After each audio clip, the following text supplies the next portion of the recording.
Seigneur soit glorifié. Amen. J'inviterai Mbouto Manuel de la Bible, si vous mettez pour la lecture. Je bénis le Seigneur pour cet après-midi, que vraiment le Seigneur soit glorifié. Le thème de cet après-midi, bien aimé, nous l'avons intitulé La destinée d'un homme. Amen. La destinée d'un homme. Et cet après-midi, nous allons parler sur la vie de David. Amen. Hein? Amen. Je pense que même les petits-enfants, ils savent que ouais, David, il a battu Goliath. Et tout le monde, je pense qu'ils ont quand même une idée sur la vie de Goliath. Tous nous le savons, au moins quelques parties de sa vie. Et bien aimé, je voulais parler de la vie de David parce que David, c'est vraiment quelqu'un, la Bible même nous le dit, que l'homme selon le cœur de Dieu. David, il a eu une vie, il a connu des hauts et des bas dans sa vie. David, c'est quelqu'un qui a connu vraiment l'élévation et il a connu aussi l'humiliation dans sa vie. Amen. Amen. David a vu le Seigneur le secourir, mais à un moment, c'est comme si il pensait que l'Éternel l'avait abandonné.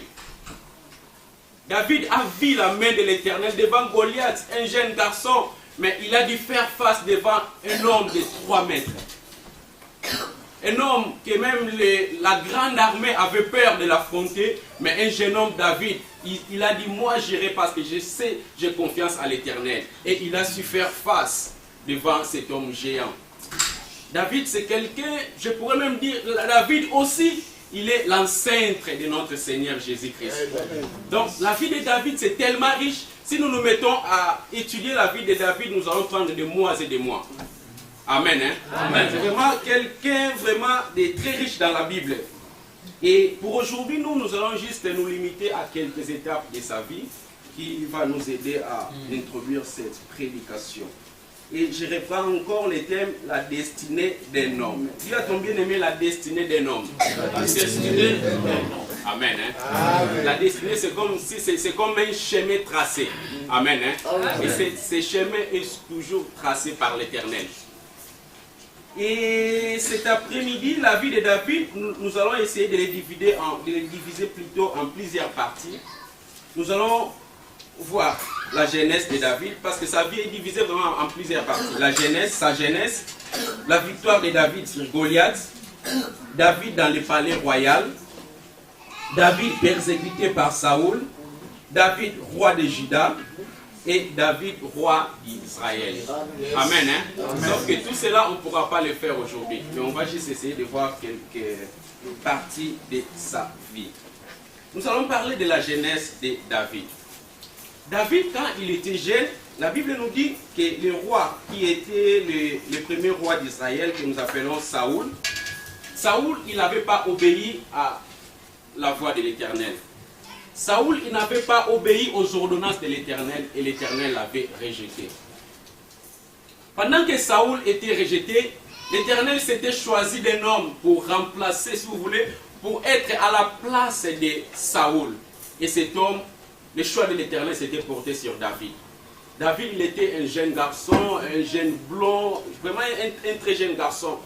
Et un jour, Samuel, il avait reçu le message de l'Éternel. Il est allé l'annoncer au roi Saoul que l'Éternel voulait, déjà l'Éternel t'avait rejeté. Amen. Hein? Mais peut-être que le roi Saoul l'avait vraiment, parce que Saoul, il essayait un peu de dire à l'Éternel pardon, mais tellement que l'ordonnance, tellement que la voix de l'Éternel était déjà sortie, c'était exact que Saoul était rejeté. Et l'Éternel avait choisi David pour remplacer à la place de Saoul. Mais il était encore jeune. Il avait tout un chemin, il avait tout un parcours à parcourir pour arriver au trône. Amen. Amen. À son âge là qu'il avait, il ne pouvait pas, si le Seigneur pouvait pas, parce que nous avons vu des rois à 6 ans. Amen. Hein? Amen. Le Seigneur pouvait faire quelque chose. Mais par rapport à la destinée de David, c'était que l'Éternel devait le former, l'Éternel devait l'entraîner, il devait avoir l'expérience pour arriver jusqu'au sommet, c'est-à-dire les royautés. Et vous allez même voir que David, il fut introduit dans le palais royal. Moi j'appelle ça, c'était aussi une façon que l'Éternel avait préparée pour l'apprendre à vivre la royauté. Amen. Hein? Amen. David, un jeune que l'Éternel a choisi pour remplacer Saoul. Saoul, quand l'Éternel avait rejeté, l'Éternel avait, si vous voulez, frappé d'un esprit mauvais. Et cet esprit mauvais, quand cet esprit venait de la part de l'Éternel, ça agitait la vie de Saoul. Donc à chaque fois que Saoul, même s'il était en réunion, même s'il était ici là en France, dans la conférence de COP 21, cet esprit quand il le frappe, même des fois ses autres présents, il allait avoir du mal. Donc David, il était tellement agité à chaque fois que l'esprit mauvais venait de la part de l'Éternel pour le frapper. Il était agité. Et il y avait ses conseillers, ils lui ont dit, nous connaissons quelqu'un, nous connaissons un jeune ici en Israël, et ce jeune, il s'appelle David. Ce jeune, il a un talent. C'est quelqu'un qui joue de la harpe, c'est un harpiste. Ce jeune, quand il va jouer de la harpe, nous savons que sa mélodie va atténuer, va te calmer par rapport à tes agitations. Et ça a été fait ainsi. David, il fut introduit dans le palais royal pour être à côté de Saoul. Et à chaque fois que l'esprit frappait Saoul, David, il jouait de la harpe. Et cela atténuait, si vous voulez, la tempête ou l'agitation de Saoul. Amen. Hein? Amen. Donc Saoul, il trouvait réconfort auprès de David. Donc David, il était vraiment quelqu'un de très très important devant la présence de Saoul. Donc David, il devait être là pour l'aider. David, il devait être là parce que si aujourd'hui peut-être on allait dire il devait prendre des somnifères, il devait prendre je ne sais pas quoi, des médicaments, mais à l'époque non. C'était juste la mélodie de la musique de David qui devait atténuer la tempête ou qui devait atténuer l'agitation de Saoul. David, il a su faire, il a su montrer au travers de son talent pour pouvoir apporter quelque chose dans la vie de Saoul. Amen. Hein? Amen. Donc le Seigneur a su utiliser, le Seigneur a su introduire David dans le palais royal sans que lui-même le sache. Sans que lui-même le sache quel a été le projet de l'Éternel. Sans que lui-même sache qu'est-ce que l'Éternel voulait exactement. Bien que Samuel avait oué, mais lui il ne savait pas comment ça allait se faire. Mais l'Éternel avait commencé petit. Quelquefois, bien aimé dans nos vies, l'élévation que l'Éternel nous appelle, l'Éternel peut aussi commencer petit dans ta vie. Amen. Hein? Amen. L'Éternel, il sait là où il t'amène. L'Éternel, il sait que demain tu seras grand. L'Éternel sait que demain tu seras ceci. Mais il va essayer de te passer par des chemins. Peut-être tu es déjà dans le plan de Dieu, mais tu ne le sais pas encore. Peut-être ta vie, tu ne sais pas comment l'Éternel te conduit, mais tu ne sais pas encore. Le demain, bien-aimé, c'est que tu seras demain. L'Éternel commence à les préparer aujourd'hui. Amen. Est-ce que quelqu'un m'a compris? Amen. C'est que ta vie va être demain, c'est ce que l'Éternel a commencé aujourd'hui. Même si cela passe par des difficultés, même si cela passe par des pleurs, même si cela passe par des souffrances, sache que l'Éternel est là. Amen. Et un événement majeur a su changer la vie de David pendant qu'il était dans le palais royal. C'était la bataille contre Goliath. Comme je l'ai dit au titre, Goliath, il était un homme géant. J'ai essayé de faire quelques recherches. J'ai trouvé que Goliath, il faisait 2,96 m. Amen. Amen. Moi, j'ai fait 1,82 m, 80, bon, quelque chose. Amen. Amen. Alors lui, il fait 2,96 m. Donc en gros, on peut dire environ 3 mètres. Je ne sais pas ici, il ne pourra pas se tenir ici. Vous imaginez? Donc il était vraiment grand. Et un jeune homme, un petit jeune, il dit, moi je vais affronter cet homme, Goliath. Bien aimé, imaginez, il y avait même des personnes bien formées. L'armée d'Israël, ils avaient peur de s'approcher devant cet homme. Personne n'osait. Personne n'osait s'approcher de cet homme pour les défier parce que lui, il avait lancé un défi à Israël et personne, même les colonels, les généraux, personne ne s'approchait. Mais un jeune homme a dit, moi, je sais qui est l'Éternel. Moi, je sais, c'est lui que je sers. J'irai et je battrai cet homme. Et cet événement a changé la vie de David. David a su battre Goliath. David a connu d'un seul coup la gloire extrême dans sa vie. Et si nous lisons dans la Bible même nous dit, David, à chaque fois qu'il passait dans les rues, il se promenait, il y avait des femmes qui chantaient, il disait, Saoul a frappé ses 1000 et David a frappé ses 10 000. Yes. Alléluia. Donc il avait connu une gloire d'un seul coup, quoi. Et ce n'était pas la fin. Parce que l'Éternel, il t'amène de façon graduelle. Dis à ton bien-aimé de façon graduelle. Ton élévation, bien-aimé, ça sera aussi de façon graduelle. Acclamons et pour la gloire de l'Éternel.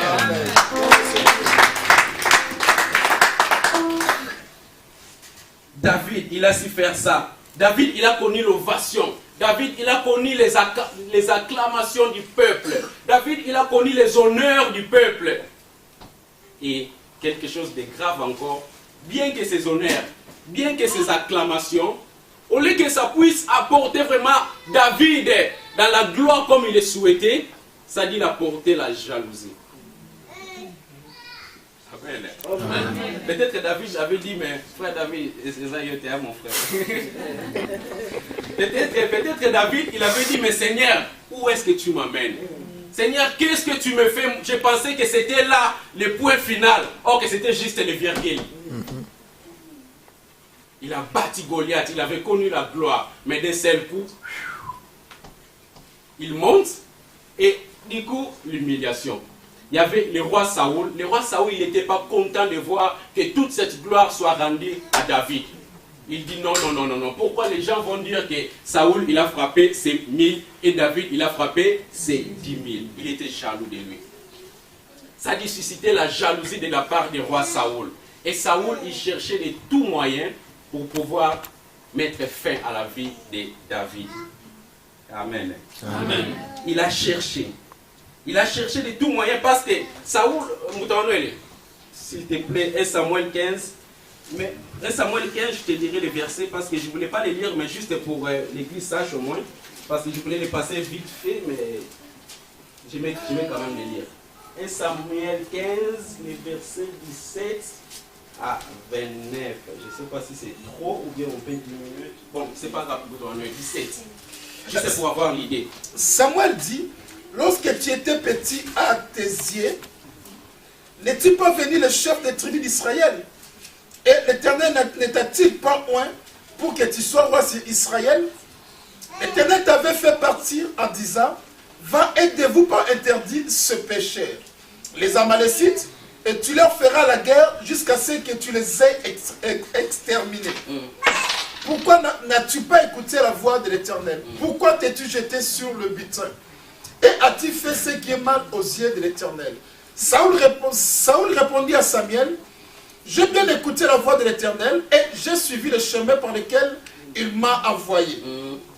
J'ai amené Agag, roi d'Amalek, et j'ai dévoué par interdit les Amalécites. Mais le peuple a pris sur le butin de brebis et de bœufs comme prémisse de ce qui devrait être dévoué, afin de les sacrifier à l'Éternel, ton Dieu, à Gilgal. Samuel dit, l'Éternel trouve-t-il du plaisir dans les holocaustes et les sacrifices comme dans l'obéissance? Voici, l'obéissance vaut mieux que les sacrifices, et l'observation de la parole vaut mieux que la graisse de bélier. Car la désobéissance est aussi coupable que la divination. Et la résistance ne l'est pas moins que l'idolâtrie et les téraphines. Puisque tu as rejeté la parole de l'Éternel, il te rejette aussi comme roi. C'est bon. Amen. Hein? Alléluia l'église. Amen. Amen. Là c'était la parole de l'Éternel, la parole que l'Éternel avait adressée au roi Saoul, parce que c'est lui qui était le roi. Vu qu'il avait désobéi à l'Éternel, l'Éternel l'avait rejeté. Et les jours-là, quand David a gagné Goliath, la Bible nous dit qu'après que David a dû avoir toutes ses honneurs, comme je l'ai dit tout à l'heure, Saoul a su développer la jalousie contre David. Mais en même temps, il s'est souvenu de cette parole que nous l'avons lue. Amen. Amen. Il s'est dit, ah oui, donc la prophétie que le prophète Samuel m'avait dit, que quelqu'un de meilleur que moi allait me remplacer. Donc cette prophétie allait s'accomplir sur la vie de David. On se comprend? Amen. Amen. Donc il s'est de suite souvenu, il m'a dit, ah oui, je comprends maintenant que cette prophétie, quand le prophète Samuel m'avait dit que l'Éternel m'a rejeté, que quelqu'un d'autre allait me remplacer, donc cette personne c'est David. Donc moi Samuel, je vais essayer de s'y opposer. Amen. Amen. Il voulait s'y opposer, il voulait s'opposer à la volonté de Dieu. Il voulait s'opposer à ce que l'Éternel voulait accomplir. Il voulait s'opposer à la destinée de David que l'Éternel avait sur ses mains. Et le roi Saoul, il y a des moments bien aimés, il y a des gens, ils connaissent l'Éternel, mais il y a des moments, il y a des gens, ils deviennent un peu fous. Ils oublient même que l'Éternel existe, quoi. Parce que Saoul, c'était pas quelqu'un, voilà, il était quelqu'un qui connaissait quand même l'Éternel, mais il a voulu quand même s'opposer à la volonté de l'Éternel. La Bible nous dit que Saoul, il a cherché par tous les moyens pour tuer David. Il a essayé de le faire par sa lance, mais zéro. Amen. Amen. Il dit non, non, non, je vais encore trouver d'autres moyens. Il a même osé, parce qu'il avait promis à David de lui donner sa fille. Et il a donné cette fille à quelqu'un d'autre. Toujours pour faire mal à David. Et la Bible nous dit, si vous lisez la Bible nous dit qu'il y avait plusieurs tentatives de Saoul contre David. Mais ça y est sans effet. Jamais il a su toucher la vie de David. Et David, tellement qu'il a eu peur, et tant qu'humain, il a vraiment eu peur, il s'est dit non, je ne resterai pas ici. Il est allé très loin de la face de Saoul. Il a fui. Il a fui. Il ne voulait plus rester à côté de Saoul parce qu'il avait peur de sa vie. C'est lui qui était héros hier. C'est lui à qui les gens chantaient. David, il a frappé ses 10 000. Mais Saoul, il a frappé les 1000. Mais le jour-là, il a eu peur. Il a vu que sa vie était en danger. Il s'est éloigné très loin. Il s'est éloigné très loin de la face de Saoul. Et hier, j'ai lu. J'étais vraiment, quand j'ai essayé de lire plusieurs chapitres au moins pour avoir vraiment l'historique de cette histoire, la Bible nous dit même que David, pendant qu'il fouillait, il est arrivé devant les sacrificateurs Achmelech.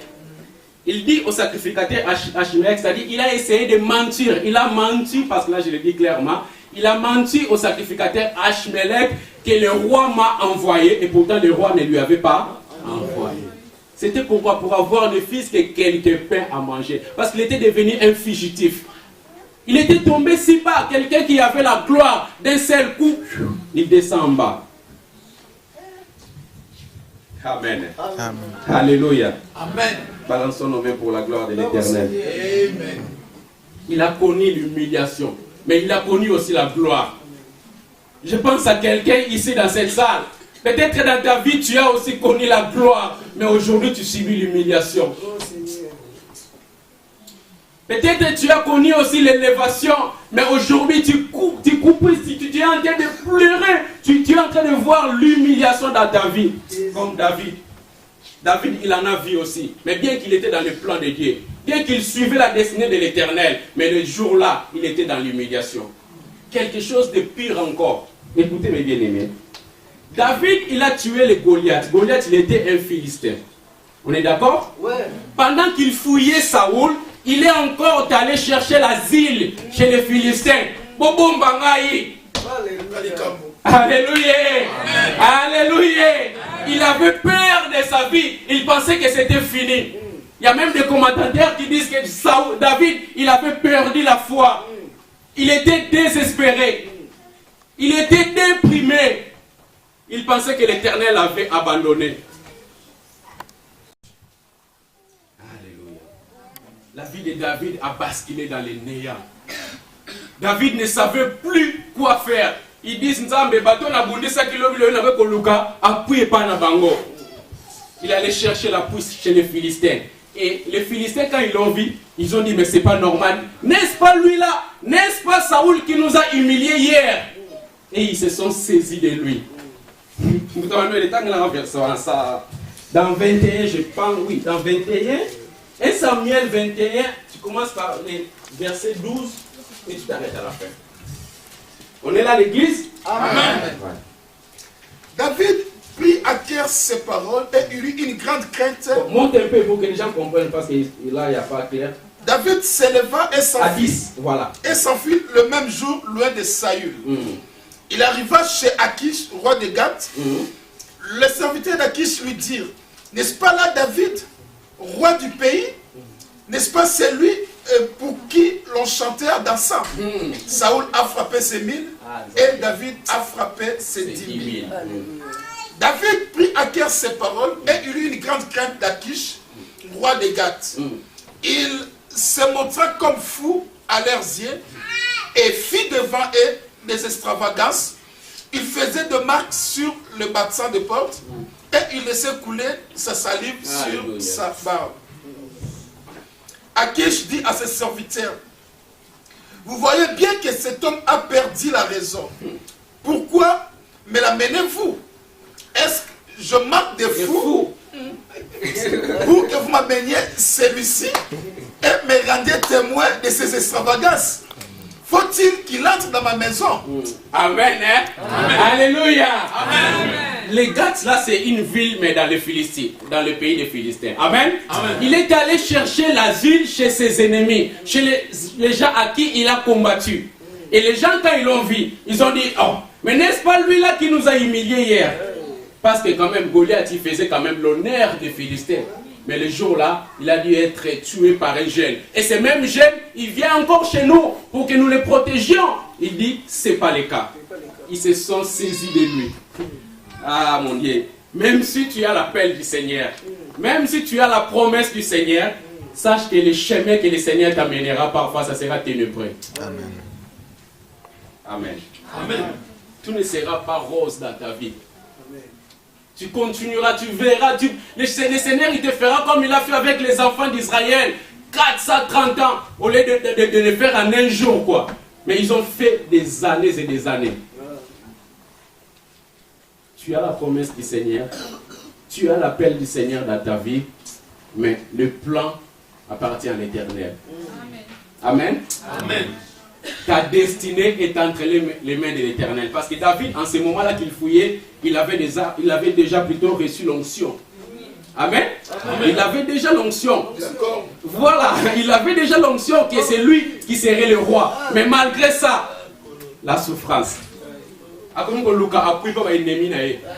Les ennemis d'hier, Saoul va me tuer. C'est malheureux. Ça. Parce que nous, aujourd'hui, nous le lisons, mais nous ne savons pas quel a été le jour-là, David, dans sa vie. Nous ne savons pas. Bien-aimé, dans ta vie, bien-aimé, tu as ce que l'Éternel a promis pour vous, pour toi, pour ta vie. Mais sache que l'Éternel, il sait comment te l'amener. Il peut te faire passer par des chemins détournés. Peut-être tu pleures aujourd'hui, bien-aimé. Tu te dis, mais Seigneur, qu'est-ce qui m'arrive? David, le jour-là, il a essayé de devenir fou, comme Papa Emmanuel nous a dit. C'est-à-dire, on l'a arrêté chez les Philistins. Il s'est dit, mais maintenant, qu'est-ce que je peux faire? La seule solution, c'était d'essayer de devenir comme s'il était fou. Il laissait couler des salives ici sur ses barbes pour que les gens croient qu'il était fou. Et pourtant, il était normal. Et le roi, il dit, mais pourquoi vous m'amenez cet homme? Est-ce que moi, dans cette ville, est-ce que je manque de fous? Amen, hein? Amen. Mais la Bible nous dit que le roi l'a chassé. Et pendant que le roi l'a chassé, quand il est sorti, il est allé écrire ce que nous lisons depuis Psaume 34. Là où il remerciait l'Éternel. L'Éternel, merci parce que tu m'as secouru. Parce que David, pour lui, le jour-là, c'était fini. Amen. Amen. Alléluia. Amen. Ta destinée est entre les mains de l'Éternel. Peut-être aujourd'hui, tu te poses des questions. Pourquoi ceci? Pourquoi moi? Pourquoi le Seigneur ne m'a-t-il pas prévenu? Tu te dis peut-être pourquoi le Seigneur n'intervient pas malgré les prières, malgré toutes les prières que nous faisons les mercredis, les vendredis, tous les jours, mais l'Éternel n'intervient pas. Pourquoi? Malgré toutes les prières que j'ai fait des années, pourquoi l'Éternel n'intervient pas? Peut-être tu te dis, le Seigneur m'a-t-il oublié? Peut-être encore tu te dis, que faire de plus pour m'en tirer de cette situation? Tu te dis, comment en suis-je arrivé là? Donc tu te poses beaucoup de questions, mais tu n'as pas la réponse. Et tu vois toujours ta situation la même. Et tu vois toujours cette situation perdurer dans ta vie. Tu te dis, mais Nzambe wapi yo? Nzambe osalaki na ba Abraham, Nzambe osalaki na ba Moïse wapi yo?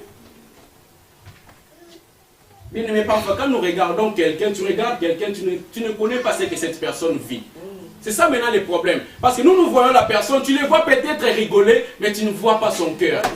Son cœur est blessé, la personne. Son cœur, dans le cœur de cette personne, il y a des pleurs nuit et jour. Mais il te voit, tu le vois, tu vois les sourires. Toi, tu te limites par là. Mais tu ne connais pas son cœur. Il n'y a que l'Éternel qui connaît le cœur. Bien aimé, c'est vrai, il y a des gens qui souffrent. Même dans notre église aujourd'hui, il y a des gens vraiment qui souffrent. Il y a des gens, ils sont comme David aujourd'hui. Ils fuient loin. Ils disent, Seigneur, lelo awa, lobi awa, Seigneur, nakende wabi. Balançons nos mains pour la gloire de l'Éternel.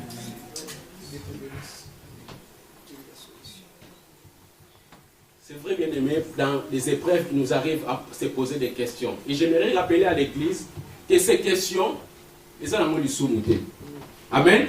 Parce qu'il n'y a pas que nous qui se posent de cette question. Il y a même des gens dans la Bible qui se sont posés la même question ou les mêmes questions. Amen. Hein? Amen. Abraham, regardez.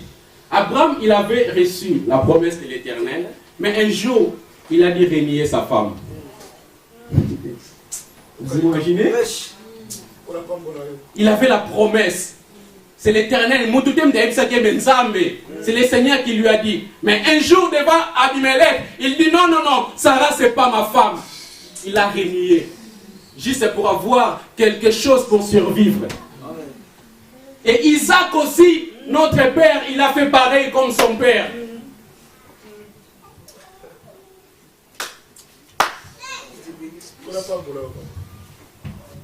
Amen. Amen. Ils se sont posés des questions.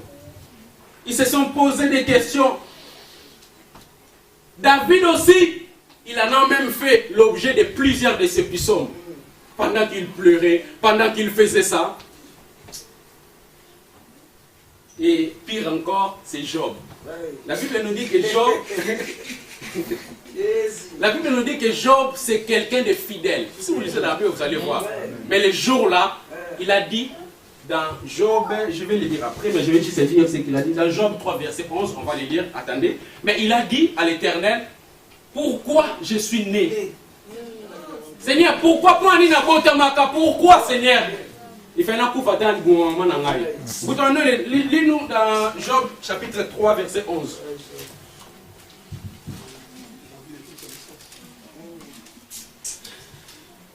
Pourquoi ne suis-je pas mort dans le ventre de ma mère? Pourquoi n'ai-je pas expiré au sortir de ses entrailles? Pourquoi ai-je trouvé des genoux pour me recevoir et des mamelles pour m'allaiter? Oh Seigneur. Amen l'Église. Amen. Amen l'Église. Amen. Sache que nous sommes des humains. Il peut t'y arriver dans ta vie, tu te poses aussi des questions. Ce n'est pas un péché. Parce que tu n'es pas plus que Job. Tu n'es pas plus que David. Tu n'es pas plus qu'Abraham. Tu es un homme. Amen. Amen. Job, il s'est posé des questions. Il lui dit, Seigneur, pourquoi? Pourquoi, Seigneur? Pourquoi n'a pas Tamaka? Et ce qui est merveilleux, David, pour toutes ces souffrances, ça a permis à David, au travers de cette souffrance, il a écrit plusieurs de psaumes. Pendant qu'il fouillait Saoul, pendant qu'il était dans le malheur. C'est-à-dire le malheur a dû susciter en lui la chanson pour glorifier l'Éternel. La preuve, on va lire quelques psaumes, juste les titres.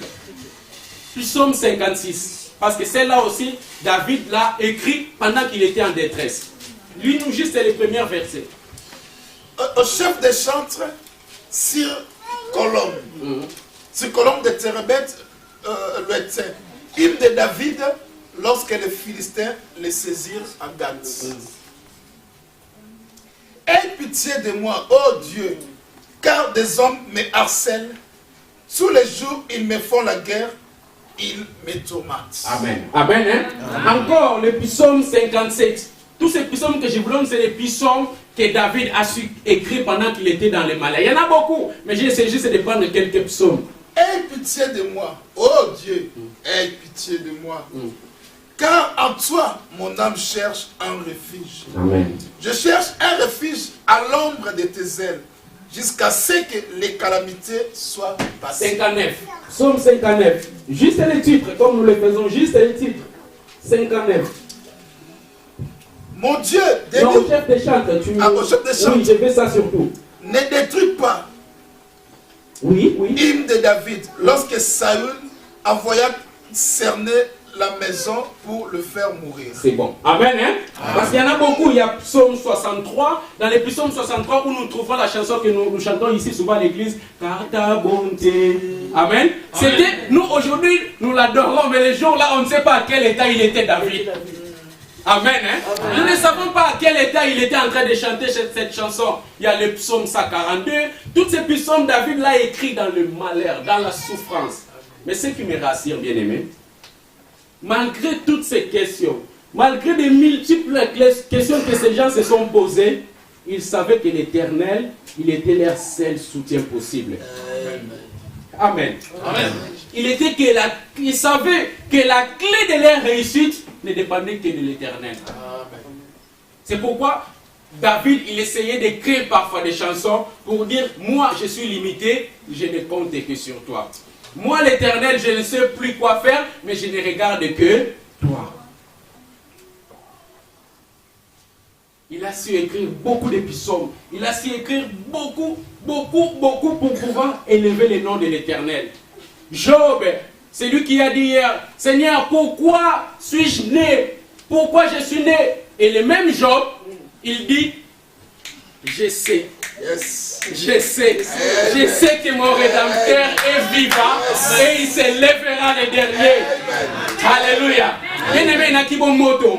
Il peut arriver un moment tu es dans la sécheresse. Mais tant que tu es connecté, tu vas voir la vitalité rentrer dans ta vie et tu continues la marche. Parce que Job, il a vu la sécheresse, mais il a encore vu la pluie venir dans sa vie.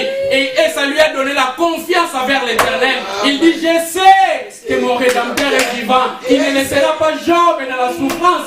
Il ne laissera pas Job mourir parce que je connais en qui j'écris. Amen. Amen. David, l'autre fois, il avait perdu confiance. L'autre fois, il avait peur. Il fouillait loin de la face de Saoul. Mais un jour, dans le psaume 59, le verset 10, il dit, quelle que soit leur force, c'est en toi que moi j'espère, car Dieu est ma haute retraite. Alléluia. Alléluia. David il dit, quelle que soit leur force, moi c'est en toi l'Éternel que j'espère, car tu es pour moi une haute retraite. Bien aimé, il y avait des gens, ils étaient des personnes comme nous. C'est vrai, ils ont connu les difficultés. C'est vrai, ils ont connu des pleurs. Mais ils avaient toujours confiance à l'Éternel.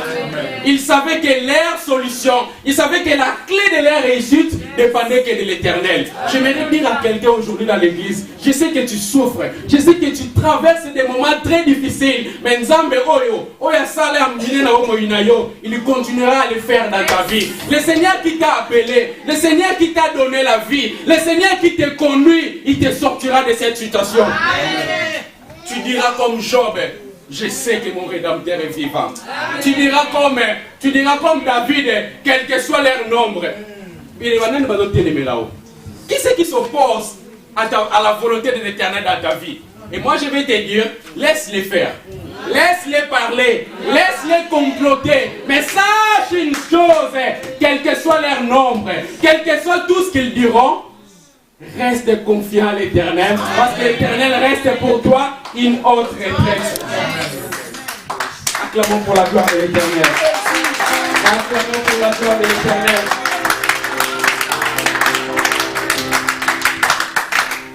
David, il dit encore dans Psaume 63, verset 4, ta bonté, Seigneur, vaut mieux que la vie. Ils ont connu le malheur, ces gens. Ils ont connu des difficultés, mais ils ont su mettre leur confiance à l'Éternel. Ils ont su renouveler leur confiance encore à l'Éternel. Ta situation actuelle, bien-aimée, ton difficulté actuelle trouvera sa solution auprès de l'Éternel. Moi, je suis confiant. Je sais que l'Éternel, puisqu'il te garde en vie, puisqu'il puisque Jésus est mort pour toi, il ne te lâchera jamais. Et la preuve, on va le lire dans Ésaïe 49, 16. La Bible nous dit, avant que Papa Emmanuel le lise, la Bible nous dit dans Ésaïe 49, 16, voici, j'étais gravé sur mes mains, tes murs sont toujours devant mes yeux. Alléluia. Bien-aimé, tu traverses les malheurs, mais tes murs sont toujours devant l'Éternel. L'Éternel a gravé ta vie sur ses mains. Il te regarde les matins. Il te regarde comment tu pleures. Il te regarde comment tu gémisses. Il dit, ma fille, mon fils, ne t'inquiète pas, parce que la destinée appartient à moi. Parce que ta destinée, c'est moi l'Éternel qui le connais. Alléluia. Tu pleures encore aujourd'hui, bien-aimé. Sache-le que l'Éternel, il est la seule solution de ta vie. Amen. Quel que soit leur nombre, quelle que soit leur armée, quel que soit leur complot, nous confions à l'Éternel. Quel que soit tout ce qu'ils vont faire, nous savons que c'est l'Éternel. C'est lui qui connaît notre destinée. C'est lui qui sait où est-ce que nous allons. Amen.